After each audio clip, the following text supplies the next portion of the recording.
Hello and welcome to India Business Hour. I'm Ashmit Kumar and here are the headlines that we're tracking at this hour. The best is yet to come. Top industry leaders are bullish on the India story as they gather to pick the winners of the 19th India Business Leader Awards. Identify renewable energy, consumption, digital public infrastructure and tech as the big growth opportunities. Also add that India needs to do more to attract foreign capital. Sensex and Nifty give up early gains to end in the red. Foreign portfolio investors pull out over $5 billion from Indian equities in the last 2 months. The rupee remains resilient despite global volatility. Multiple lawmakers from opposition parties say they received messages from Apple warning them of state-sponsored attackers trying to hack their iPhones.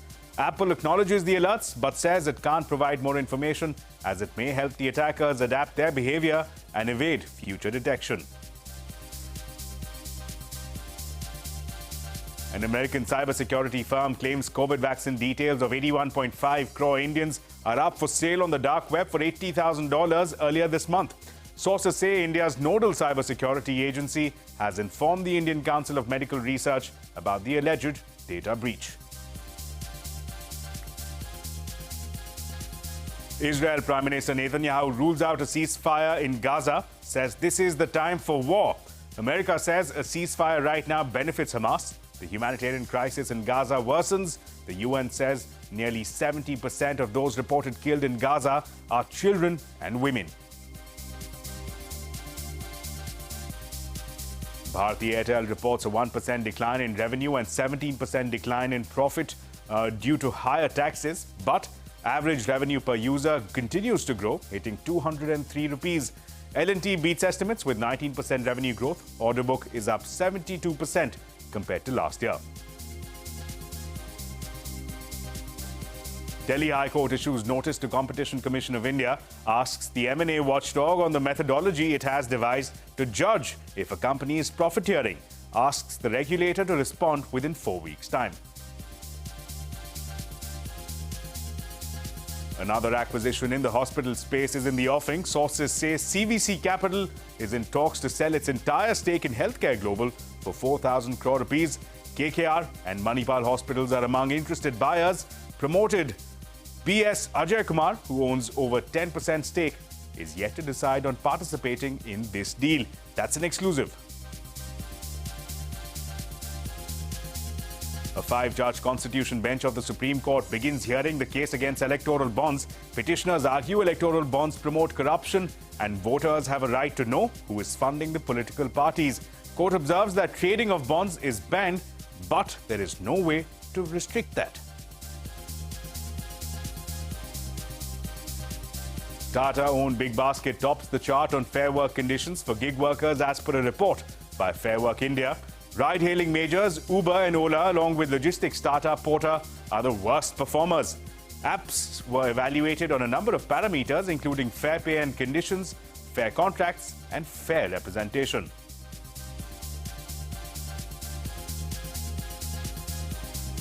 Well, we will come to that and more in just a bit, but first to the market action of the day. The markets snapped its 2-day gaining momentum and ended in the red. What was a day of volatile trade on the Lal Street. The mid-cap index closed in on the green, but off the highs. Meanwhile, foreign portfolio investors cut their exposure to Indian equities further in October after withdrawing $2.3 billion in September. FPIs have sold domestic shares worth about $2.6 billion in October, taking the 2-month outflow to $5 billion. The FII data for Tuesday is yet to be released, and despite the volatility in global markets and FPIs taking out money out of India, the rupee has remained largely steady. In fact, the rupee has moved in a 20 paisa band over the last 3 weeks. RBI Governor Shaktikanta Das played down the concerns over outflows. There are quite a number of passive investors who get, who are mainly sort of influenced by your weightage in the index. So the reverse can also happen. When your weightage goes down, the passive funds will immediately tend to move out, or if there is some other development globally happening, it can, there can be outflow of funds. RBI has a track record over the years, and especially in the recent period, of handling large-scale inflows and large-scale outflows. Well, here's the big market voice this evening. Sensex will reach the 1 lakh mark in the next 5 years. That's the word coming in from market veteran Mark Mobius. Speaking to CNBC-TV18, he played down fears over rising US debt, however, has identified geopolitical tensions as a concern. As long as these bonds at 5%, there's going to be a great sucking sound away from the stock market. So people have got to be ready for a correction along the way, because a lot of people will look at the market and say, hey, why should I go into stocks when I can get 5% for my money? However, I still believe that in the next 5 years, the Sensex will go up to 100,000 mark. Well, India's fiscal deficit has hit 39.3% of the government's annual target in the first half of FY24. The fiscal deficit in September stood at a little over 59,000 crore rupees, falling year-on-year for the second consecutive month. This was aided by continued robust growth in tax collections.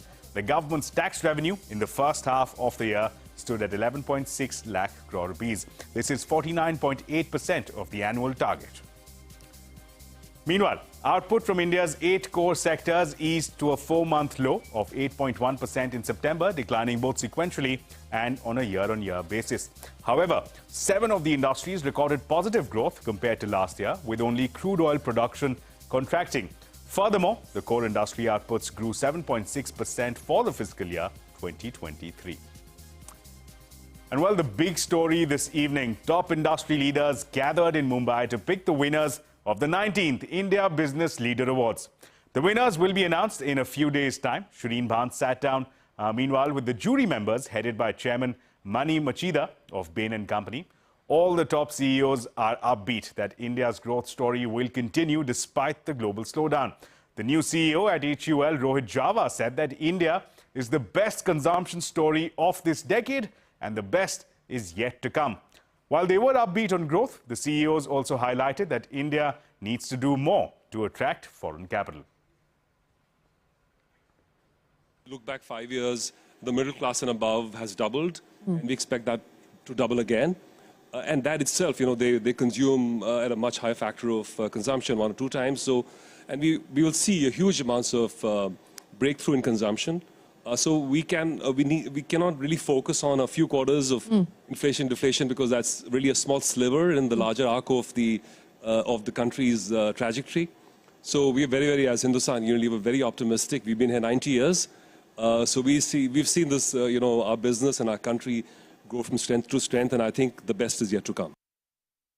This is such a great time for Minja. If you look outside globally, so many forces in the world are creating tailwinds for this country. We have to think about which countries are allied, and that creates opportunities for India as the world continues to decarbonize and try to build a transition towards greener energy.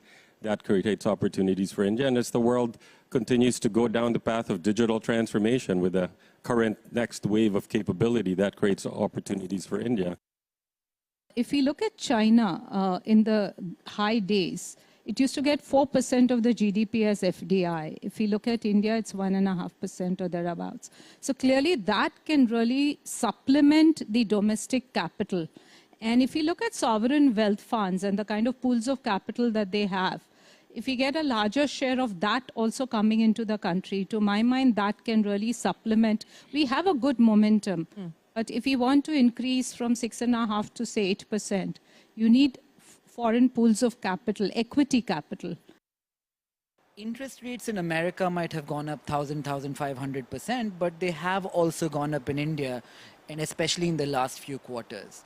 Even if we have not seen the effect of that on consumption truly yet, if interest rates stay here, starting from real estate, I think across sectors, we will see a higher cost of capital leading to some kind of a slowdown in consumption. So I think that's bound to happen if it's not happening. But as long as we continue to do relatively better than the rest of the world, I think we'll be fine.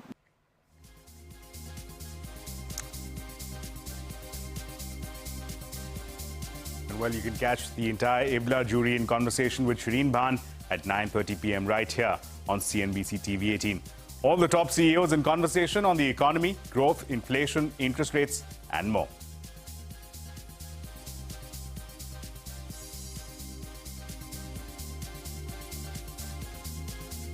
Well, on to a CNBC-TV18 exclusive. Private equity firm CVC Capital is in talks to sell its entire stake of over 60% in Healthcare Global for 4,000 crore rupees. This according to sources who say that KKR and Manipal hospitals are among interested buyers. And well, in the earnings space, L&T reported a good set of numbers in the second quarter, beating Street's expectations across all parameters. The company's net profit rose nearly 45%, while revenue grew a little less than 20%. The company's total order book inflow surged 72% on an annual basis, out of which international orders comprised 67%. The management has said that they remain cautiously optimistic during volatile geopolitical developments. And while staying with earnings, it was a strong quarter for GAIL India in the second quarter, beating Street's expectations across most parameters, barring revenue. The company's net profits soared by more than 70%. However, revenue declined a little more than 1% on a sequential basis. EBITDA margins improved by 350 basis points to 11%. And while it was a weak quarter for Bharti Airtel, the company reported a 1% decline in revenue and a 17% dip in profit on the back of higher taxes.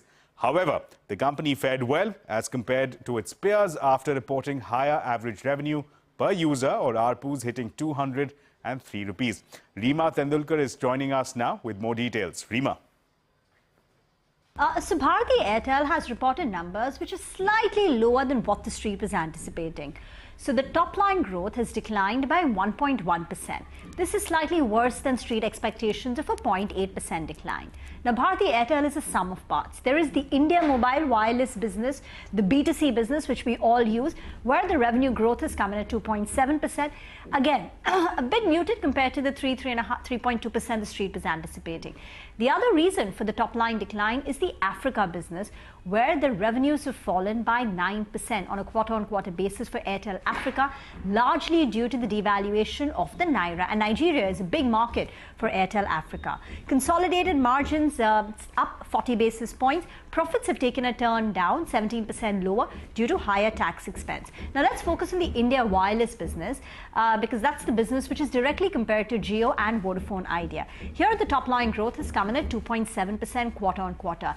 This has an element of a 1.5% ARPU increase and about a 1.1% subscriber growth.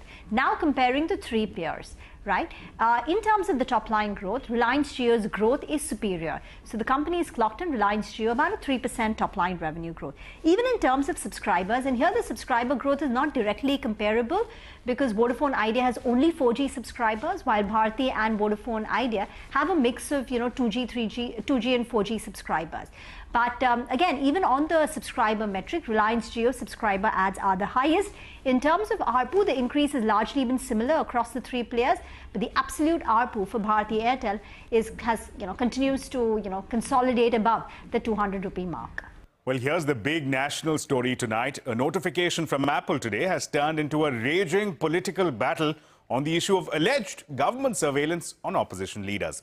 Now, the day began with a slew of opposition leaders posting online screenshots of threat notifications received from Apple with respect to their iPhones. Now, the list of those receiving these iPhone alerts included some of the most vocal critics of the present-day government. The names include Shashi Tharoor, Mahua Moitra, Priyanka Chaturvedi, Asauddin Owaisi, Raghav Chadda and Pawan Khera. The list also includes Akhilesh Yadav, K.T. Ramarao, Sitaram Yechury, T.S. Singh Deo, Revant Reddy, Supriya Srinath and K.C. Venugopal.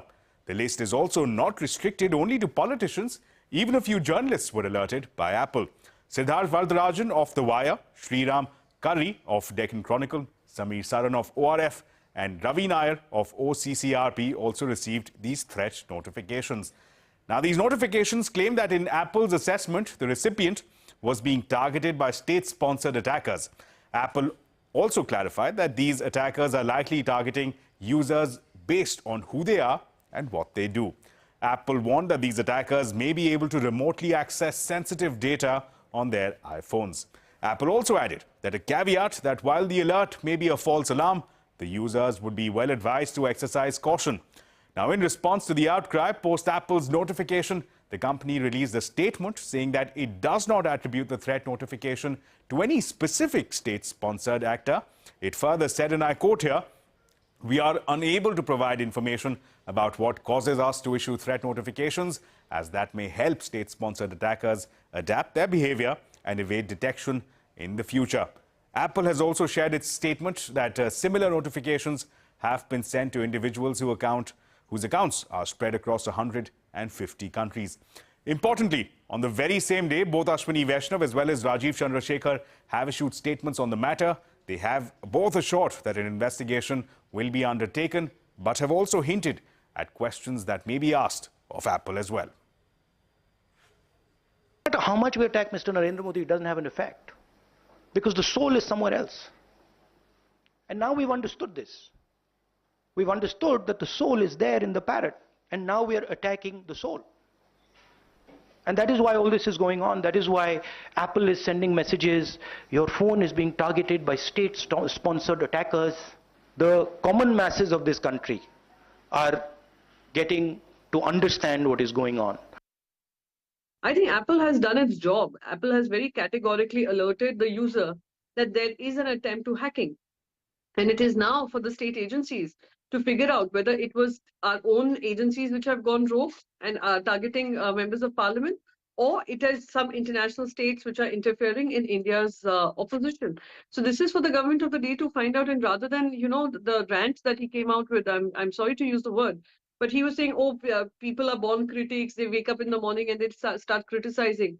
I'm sorry, I will have a question, because the people who are being targeted are those who are the members of the opposition, not anyone who is from the BJP or is a supporter of the BJP or is in the government. So I will have questions to ask of the government. अब ये नौबत क्यों आई मोदी सरकार को हमारे ऊपर भी जासूसी करे, और जासूसी नहीं, ये एक मौलिक अधिकार है हर नागरिक का, यहाँ पर उसकी प्राइवेसी के लिए, ये हमारे देश के संविधान कहता है। ये हम चाहते हैं कि सरकार स्पष्टीकरण दे, ये क्या कर रही है वो। Apple has already clarified that their encryption system is of highest possible order. They've also clarified and issued a statement saying that this kind of advisory has been issued in 150 countries. Friends, these compulsive critics, they have only one habit. Whenever they don't have any major issue, the only thing they'll say is surveillance. We have already ordered an investigation, and we request each and every person who has received the advisory to please cooperate with the investigation and make sure that we go to the depth of the matter. Well, staying with the issue of data security, an American cybersecurity company, Resecurity, has raised the red flag over details of 81.5 crore Indians with the ICMR being allegedly sold on the dark web. Now, given the gravity of the incident, sources said that the government may ask the CBI to probe the matter once ICMR files a complaint. A threat actor with a handle on X, formerly Twitter, had advertised the database in the breached forum on the dark web. The database contains Aadhaar and passport information along with names, phone numbers and addresses. The threat actor claimed that data which was extracted from the COVID-19 test details of citizens was sourced from ICMR. For all of these kind of advancement and innovation we're doing in technology, what are the security controls in place or being implemented to ensure that as the technology infrastructure grows, that we're also taking into account how we need to support that environment, right? Because it's a process. It's a life cycle where we're adding on new things, and we need to make sure that we have enough time, resource, and money to support those endeavors, not just from technology, but also people behind it. The hacker must have been inside the system for quite a few months now. They would have seen the data, they would have examined the process which they are following it, and they have breached the data when all examination of the data is over. My hunch is, or my guess is, and I'm pretty sure about it, that the ICMAR systems and the cyber infrastructure is totally breached there. The technical implementation, if it's stored with respect to a server, etc., there are very basic deficiencies in implementing security practices. More longer supply chain attack in which the technical architecture is built in such a way in which there are third-party providers which interact with the government service, and then the user data leaks at the point of the third-party service provider. There needs to be a national cybersecurity policy, which has not been made for close to a decade now. Well, coming up on India Business Hour, Tata-owned Big Basket tops the chart on fair work conditions for gig workers, as per a report by Fair Work India. Ride-hailing majors Uber and Ola, along with logistics startup Porter, are the worst performers. And you can also catch all CNBC TV18's news and updates on WhatsApp, Facebook, X, Threads, Instagram, and JioCinema.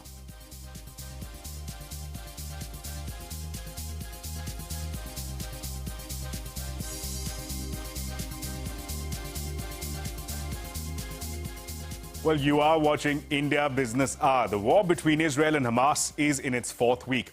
Hamas has launched an attack on Israeli forces even as Israel deepens its military presence in northern Gaza. The Israeli government has claimed that its forces have killed Hamas commander who directed the 7th October attack inside the group's tunnel network beneath Gaza. The forces also rescued an Israeli soldier, the first since the war began. Israeli Prime Minister Netanyahu has called the United Nations General Assembly's resolution for a humanitarian truce deeply flawed. The Prime Minister has also rejected all calls for a ceasefire, saying that this is the time for war. Meanwhile, officials from a hospital in southern Gaza have confirmed that an airstrike damaged the hospital's oxygen and water supply. The head of UN Relief Agency for Palestine refugees has said that nearly 70% of those reported killed in Gaza are women and children.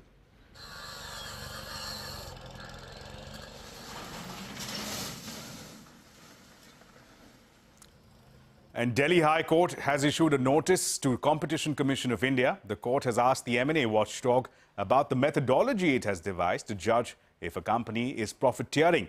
The regulator has 4 weeks' time to respond. Timsy Jaipuria is joining us now with more details. Timsy.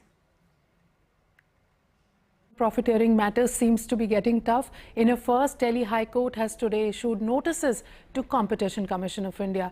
Delhi High Court has asked CCI to reply on the methodology devised to judge profiteering.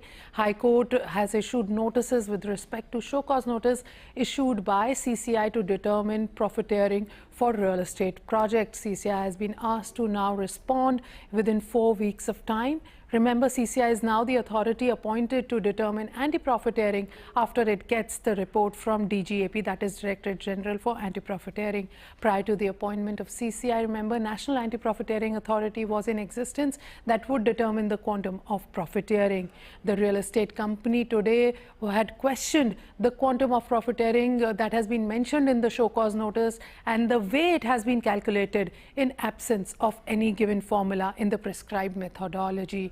Delhi High Court was hearing the matter between Salarpuria Signum, that is the name of the real estate project, and Union of India, CCI and others. The matter is now listed for next hearing after 6 weeks. So let's see what is the reply that CCI gives in response to the notices issued by Delhi High Court and how it becomes a precedent in the other profiteering matters which are still pending. Back to you. Right, Timsy, thanks a lot for that. Now, majority of online platforms have not implemented a minimum wage policy for gig workers. This as per a report by Fair Work India, which interviewed gig workers from 12 platforms in 4 cities on their working conditions. Shilpa Ranipeta now joins us with more details. Shilpa, take us through what the report assesses and how exactly did the platforms fare? Well, Ola, Uber, Swiggy, Zomato, these apps have become an integral part of our lives, and they involve lakhs of gig workers that fulfill these deliveries and services on an everyday basis. But a Fair Works India report for this year shows that some of these platforms continue to lack in providing basic fair work standards for gig workers. Now, Big Basket this year has scored the highest with 6 out of 10, but for the third consecutive year, Ola has scored 0, while platforms like Uber, Porter, Dunzo, Amazon continue to fare poorly. Swiggy and Zomato have shown some improvement over the years.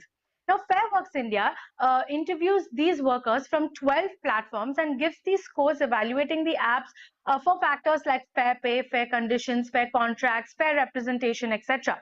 Now, on fair pay, while Big Basket and Flipkart and Urban Company have a minimum wage policy, no platform ensures actually that workers earn a living wage after you account for costs.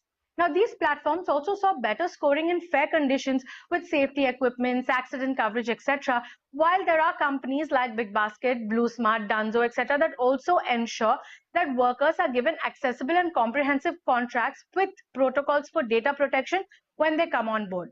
Now, however, no platform has been awarded a point for fair representation.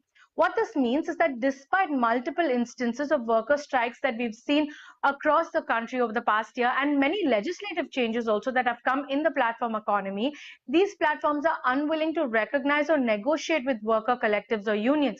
Now, overall, Fairworks says that while some platforms have shown improvements, there is still massive scope, especially with some legislative changes in the works for gig workers, for them to be able to enjoy rights and protections that those in the formal sector have long enjoyed. Well, with that, it's a wrap on this edition of India Business Hour. Thank you so much for watching. News and updates continue right here on CNBC TV 18.